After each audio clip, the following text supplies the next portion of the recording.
주님께서 나에게 말씀하셨다. 사람아, 너는 이스라엘의 산들을 바라보면서 그들에게 내릴 심판을 예언하여라. 너는 이렇게 외쳐라. 이스라엘의 산들아, 너희는 주 하나님의 말씀을 들어라. 산과 언덕에게, 계곡과 골짜기에게 주 하나님이 이렇게 말씀하신다. 보아라, 내가 너희에게 전쟁이 들이닥치게 하여 너희의 산당을 없애버리겠다. 또 번제물을 바치는 너희의 제단이 폐허가 되고 너희가 분향하는 제단이 부서질 것이다. 너희 가운데서 칼에 맞아 죽은 사람들은 너희의 우상들 앞에 던져버리겠다. 또 나는 이스라엘 백성의 시체를 가져다가 그들의 우상 앞에 놓고 너희의 해골을 모든 제단의 둘레에 흩어놓겠다. 너희가 거주하는 모든 성읍마다 황무지로 변하고 산당들도 황폐하게 될 것이다.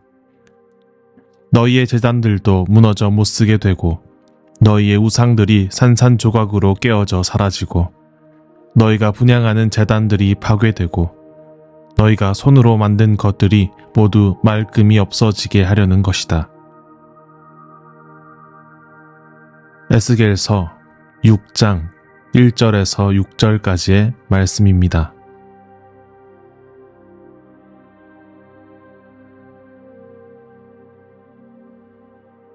세상이 복잡할수록, 삶이 막연할수록 중요성이 더해지는 한 단어가 있습니다. 세계를 바라보는 관점, 세계를 이해하는 방식을 뜻하는 세계관이라는 단어입니다. 뚜렷한 세계관은 대양과 같은 아득한 세상을 부유하지 않게 하는 기준, 삶의 닻이 되는 까닭입니다. 오늘에는 사람들이 참으로 다양한 세계관을 갖고 삽니다. 어쩌면 다양한 삶의 양태가 나타나는 현대에서 다양한 세계관이 드러나는 것은 자연스러운 현상일지도 모르겠습니다. 왜냐하면 세계관은 경험과 환경, 관계 속에서 형성되기 때문입니다. 경험과 환경, 관계가 세계관을 형성한다는 것. 그 사실은 우리에게 의식적으로 세계관을 고민해야 할 필요성을 드러냅니다. 세상의 모든 것을 좌우하는 그 기준이 어디서 어떻게 오는지 이해하는 것은 우리가 기준으로 두는 삶의 닻이 마땅히 의지할 만한 것인지 다시 살피고 곱씹게 합니다. 마찬가지로 성경을 기록한 인물이 처한 삶의 경험, 환경을 이해하는 것은 그들의 시선이 오늘날 우리에게 어떻게 유효한지 아는 데 큰 도움이 될 것입니다. 물론 하나님께서 보여주신 환상, 하나님께서 전하시는 말씀은 인간의 차원을 아득히 뛰어넘습니다만 이 신적 경험이란 것이 다시 사람의 말로서 언어화되어 기록되는 까닭에 에스겔이 기록한 말씀을 이해하기 위해서 에스겔의 삶을 살펴보는 것은 본문의 의미를 깊게 이해하는 데 도움이 될 것입니다. 그렇다면 선지자 에스겔, 그는 어떤 삶의 환경, 경험과 관계 속에서 그의 시선을 정립했을까요? 에스겔이 태어난 해는 성전에서 율법책이 발견되어 요시야 왕의 대대적인 개혁이 시행되는 해였습니다. 산당에서 우상 숭배를 근절했고 이스라엘 백성의 바른 믿음을 위한 개혁이 진행됩니다. 제사장 가문의 자손이었던 에스겔은 이스라엘의 새로운 시작, 변화의 새 물결을 온몸으로 맞이합니다. 꼭 그의 이름의 뜻과 같이 하나님께서 강하게 하심이 무엇인지 나날이 누리는 유년기를 보냈을 것입니다. 그러나 큰 문제가 있었습니다. 비록 요시야 왕의 개혁으로 외면적으로는 산당에서 우상을 근절했을지 몰라도 성전을 고쳐지어 예루살렘 성전에서 성대한 예배를 드리게 되었을지는 몰라도 이스라엘 백성의 내면에서는 여전히 우상 숭배가 이루어지는 것이었습니다. 그러므로 산당을 허물고 우상을 가루내어도 그들의 시선 속에서 우상은 여전히 온 땅에서 힘을 내었고 그들이 우상에게 투영한 온갖 종류의 탐욕은 유효했습니다. 그러므로 이스라엘 백성들에게 개혁이란 여호와의 이름을 위시한 또 다른 우상 숭배의 연속이었던 것이죠. 우상을 버리지 못한 그들에게 탐욕과 거짓과 불평등은 일상의 일, 사방에서 일어나는 일이었습니다. 그러자 유다를 향한 선지자들의 경고는 점차 거세어집니다. 그 경고가 극도로 치달았을 때 선지자 예레미야는 궁전에서 설교를 하지요. 몇몇 신학자들은 그때 에스겔의 나이가 17쯤 되었고 제사장의 자손으로서 일반이 되어버린 그 경고들을 목도하며 청소년기를 보냈을 것이라고 말합니다. 우리는 이처럼 에스겔이 겪었을 삶의 경험과 환경, 관계를 통해서 그에게 우상에 관한 문제가 중대한 것임을 알게 됩니다. 요시야의 개혁의 빛에 들지 않는 어느 한 귀퉁이에서 일어나는 우상 숭배가 어떻게 이스라엘을 좀먹는지 처절하게 깨닫고 인간의 지독하게 끈질긴 우상 숭배에 대한 습성을 경험했을 것입니다.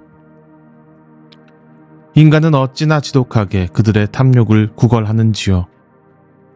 6장 4절에 우상으로 번역된 히브리 단어 길룰림이 인간의 배설물을 뜻하는 겔렐에서 유래하는 것으로 보아 에스겔은 인간이 그들에게서 배설된 것에게마저 탐욕을 구했노라고 이해하고 기록한 것이죠.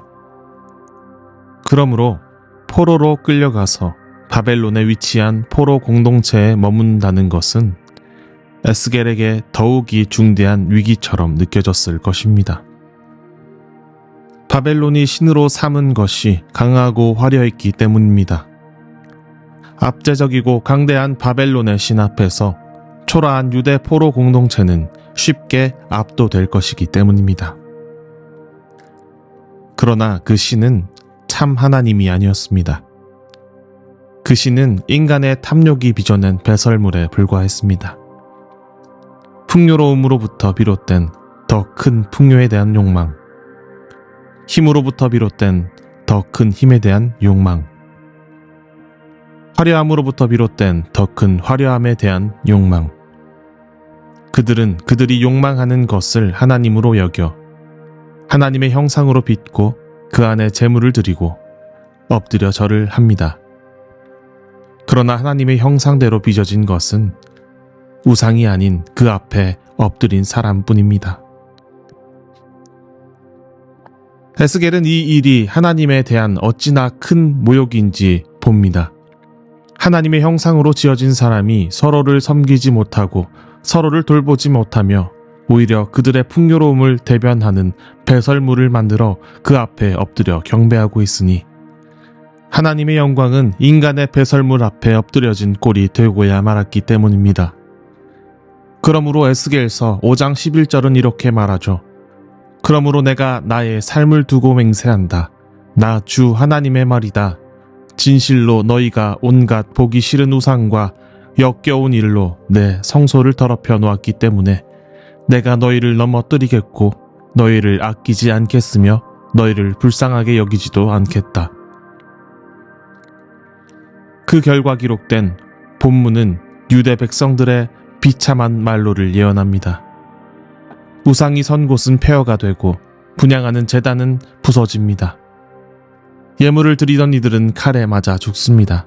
그리고 그 자신이 꼭 재물처럼 되어 우상들 앞에 던져 버려집니다.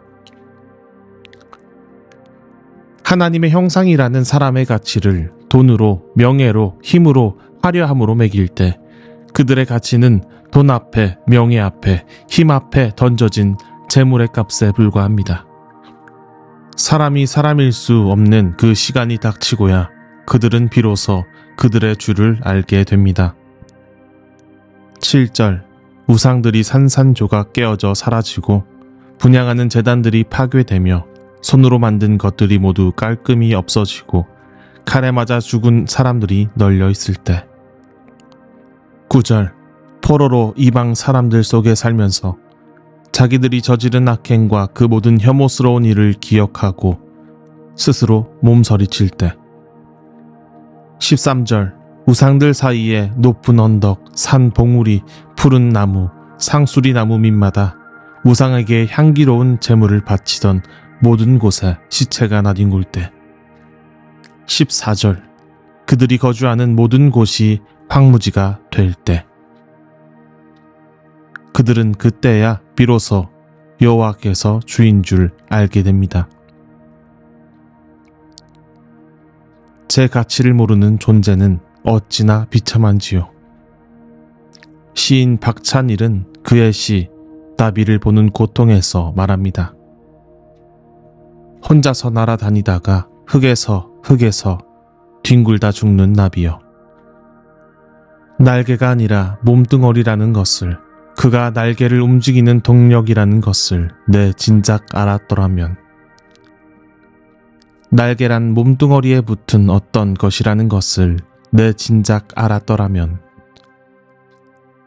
몸뚱어리가 죽으면 날개도 따라 접힌다는 것을 내 진작 알았더라면,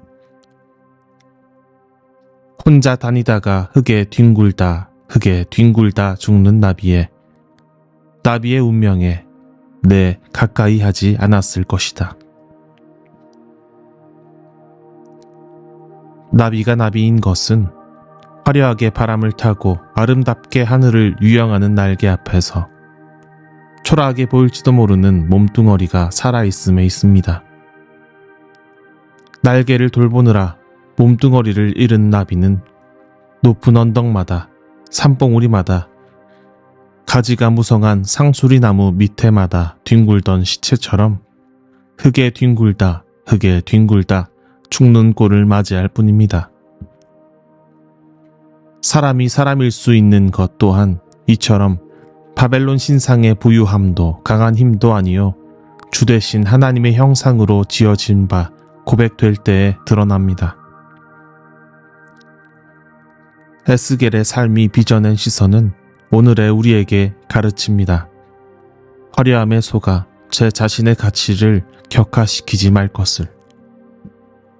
우상에 대한 욕망은 한낱 날개에 대한 욕망에 불과한 것은 우리 삶과 정신, 몸과 마음에 일상의 관성 한 귀퉁이에서 일어나는 우상 숭배를 경계할 것을. 지독하게 끈질긴 사람이란 존재의 탐욕스러움을 주의할 것을. 그리하여 온전히 하나님의 형상으로 지음바 된 사람을 고백하는 삶을 살아낼 것을. 사랑하는 여러분, 하오니 우리의 가치를 잊지 맙시다. 힘과 돈과 명예로 사람의 가치를 매기는 우상 숭배를 그만둡시다. 바람을 타고 하늘을 유영하는 날개는 때로 초라하게 보이는 근원이 지켜질 때 더욱 빛난다는 것을 기억합시다. 오늘 이 하루도 하나님의 형상으로 세상을 밝히는 저와 여러분이 되길 소망합니다.